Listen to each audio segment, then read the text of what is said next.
کچھ نہیں بگڑے گا۔ پھر اس نے اپنے خادم سے کہہ کر انہیں اپنے مہمان خانے میں پہنچایا۔ قریب ہی ایک سردار کے جنگجو ساتھی تیر اندازی اور تلوار بازی کی مشقوں میں مصروف تھے۔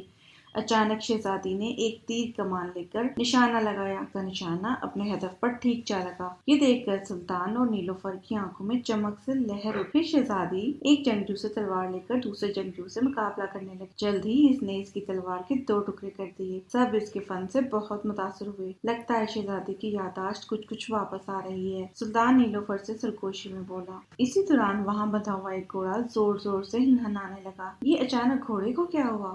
سلطان نے ایک سے پوچھا۔ وہ بولا، معلوم نہیں اچانک کیا ہو گیا ہے۔ یہ گھوڑا ہمارے ایک ساتھی کو جنگل میں لاوارث گھومتا ہوا ملا تھا۔ اسی دوران شہزادی کے سر تھام لیا اور پھر وہ زور سے جاں بحق۔ کیا شہزادی کائنات کی یادداشت کبھی واپس آئے گی؟ دیکھیے اگلے پارٹ میں۔ ون گو میں اسٹوری دیکھنے کے لیے دیے ہوئے لنک پر کلک کریں۔